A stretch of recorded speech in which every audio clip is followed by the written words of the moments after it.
guys, this is Frable, and welcome to Frable's MTG. Today we'll be bringing you a blue-white Spirits Tempo deck. It's a personal favorite of mine. I'm going to be showing you each individual card, as well as the prices for those cards, using TCG Player mid-pricing. I hope you all enjoy this deck tech. Let's jump right into it. We're going to start you off with the creature base first, then move on to other spells, and then finally the lands. Now we are running 4 1-drops in the deck. Mausoleum Wonder is practically a Merfolk Cursecatcher on steroids. He's a 1-mana 1/1 with Evasion, who gets +1/+1 until end of turn whenever another spirit enters the battlefield under your control. He also has the ability to be sacrificed to counter-target instant or sorcery spell, unless your opponent can pay whatever it is that Mausoleum's power is at the time. It forces your opponent to play around it just by being there on the battlefield. Not to mention we have a decent amount of spirits in the deck with Flash, so we can counter spells when our opponent thinks that they're safe. This guy has a ton of synergy with the deck. For now, let's move on to that 2-drop slot. Now the first 2-drop we're going to talk about is an all-star in this deck. Rattlechains is a 2-mana 2/1 flyer with Flash, who grants hexproof to another spirit when he enters the battlefield. He can come in and protect any of our spirits at instant speed. That sounds pretty great, right? Hold on though, we didn't even get to the best part yet. He also allows us to cast all of our spirits as though they had Flash. That's completely crazy. Mausoleum Wonder loves this, I love this, and our next 2-drop loves it too. Our next 2-drop is Selfless Spirit, another 2-mana 2/1 flyer, but he has the ability to sacrifice himself in order to give indestructible to creatures we control. This includes non-spirit creatures, which is great because we do actually have a few of those. This gives great protection to our creatures, and when Rattlechains is on the battlefield, he becomes instant speed protection. Sounds pretty busted to me. Let's go ahead and move on to that 3-drop slot. Our first 3-drop is Nebelgast Herald, a 3-mana 2/1 flyer with Flash built in. Whenever he or another spirit enters the battlefield under your control, tap target creature of an opponent's control. Being that this card has Flash, it makes it so that it has many uses. Whether it's to tap down a blocker for your next turn on your opponent's end step, or to tap a creature before your opponent's combat that he would normally be attacking with. It's really nice that his ability also triggers when other spirits enter the battlefield as well, meaning that spirits like Rattlechains just get better and better because they have built-in Flash. Being able to tap down 2 creatures at your opponent's end step, or 2 creatures before your opponent's attack step, is a really big deal. This card has great synergy, along with the other cards as well. I think it's a really solid 3-drop. Our next creature is Spell Queller. For 1 blue, 1 white, and 1 colorless, you get a 2/3 flash flying spirit that exiles target spell of converted mana cost 4 or less when it enters the battlefield. When it leaves the battlefield, the exiled card's owner can cast that card without paying its mana cost. Spell Queller is easily one of the most influential cards of all of Standard right now. Being able to stop a good portion of what your opponent's doing just by playing a creature is very valuable. This card also has some sweet synergies with the other cards in the deck. And I know we keep talking about this guy, but Rattlechains is just great here as well. Once you have Spell Queller out and holding a spell in exile, most of the time he becomes a big target for removal spells. And that's where Rattlechains comes in. Flashing in, granting hexproof to the Queller is just a huge blowout for your opponent, and can really be game-changing. So, just a heads up here.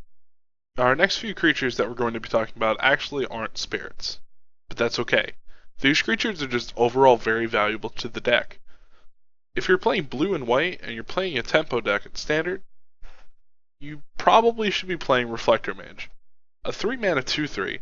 When he enters the battlefield, return target creature your opponent controls to its owner's hand. Your opponent cannot cast creatures with the same name until your next turn. This card is crazy strong, and can essentially time walk your opponents. A bounce spell on a creature is great, but when it's able to set your opponent back for a whole extra turn, that's something we just can't ignore, and that's why he's in here. Now for our last 3-drop, Thalia, Heretic Cathar as a 2/of. A 3-mana 3/2 first strike that makes all of our opponent's creatures and non-basic lands come in tapped. One of the biggest counters to our deck is Ishkana. Thalia helps with that greatly by making Ishkana and all of her spiderlings enter the battlefield tapped. And honestly, this is one of the main reasons why we run Thalia. And on to our last creature. We are running Archangel Avacyn as a 2-of. For 5 mana, 2 white, and 3 colorless. You get a 4/4 angel with flash, vigilance, and flying. When she enters the battlefield, she makes all of our creatures gain indestructible until end of turn. Whenever a non-angel creature that we controlled dies, Avacyn transforms into Avacyn the Purifier, a flying 6/5 that upon transforming deals 3 damage to all creatures and each opponent. Avacyn is a bully. She can save our creatures from removal. She can set up great blocks. We even have ways of flipping her whenever we want. Now we can move on to our non-creature spells. First up we have Gideon, ally of Zendikar, a 4 mana, 4 loyalty planeswalker. Gideon is overall a great walker. He can make us go wide if that's what we need by putting out 2/2 tokens every turn.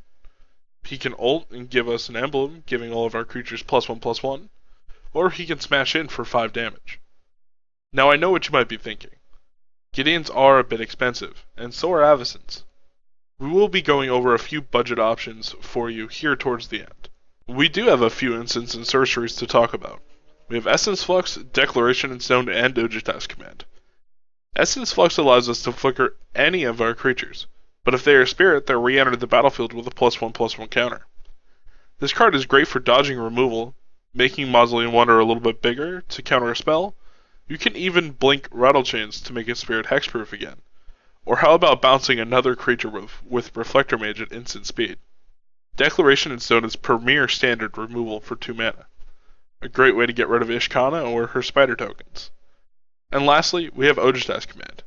And I just want to take a minute to talk about everything that we can actually do with this card. Ojutas Command might be one of the most form-fitting cards for this deck.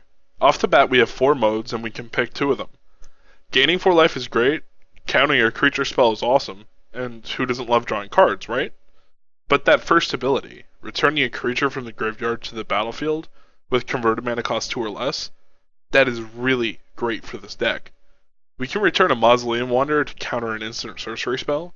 We can return Rattlechains to the field, grant hexproof to a spirit, and flash in other spirits.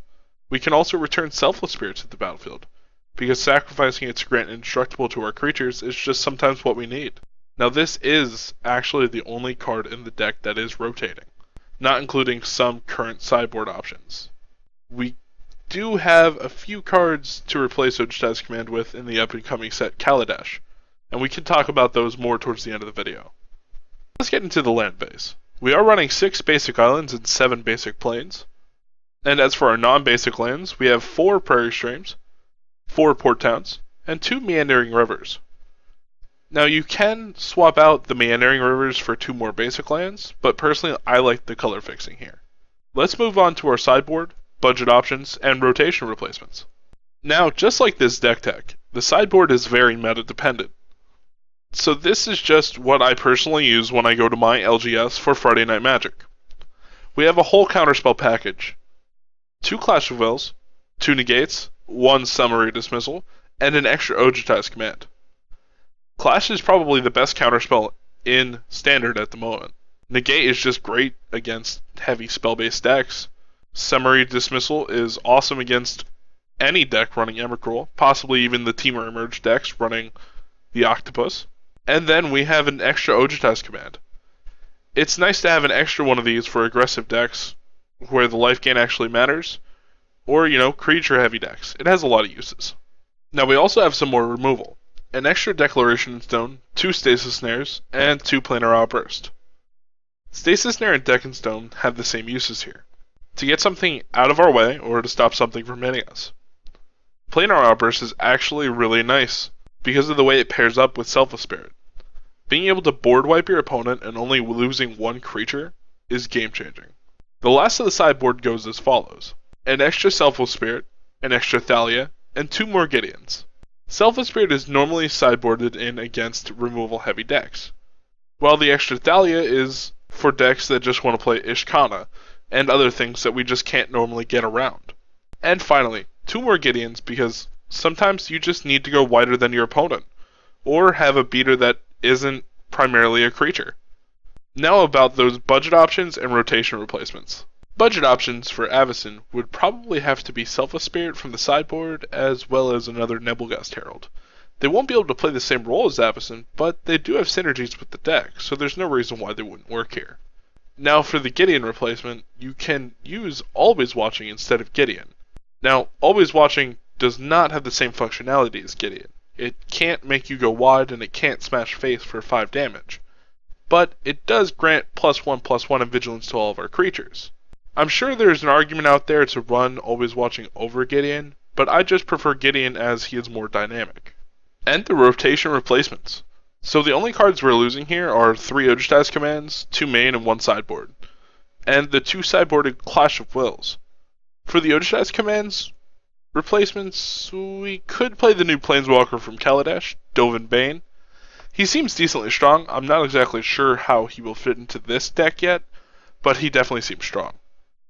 And our other replacement option for Oddish command is Insidious Will. Having more options is always better. Being able to counter any spell, change the targets of a spell, or even copy a spell, the diversity here is strong. I love it. And it looks like our best replacement for Clash of Wills is Revolutionary Rebuff. Now this card is again very meta dependent. If artifacts are widely played at your LGS after the release of Kaladesh, you might want to consider Ceremonious Rejection to counter any colorless spell for just 1 blue mana instead. I really hope that you liked our deck tech today. If you did, please consider subscribing, liking the video, dropping a comment, or even following us on Twitter. Thanks for watching Frable's MTG, and we'll see you next time.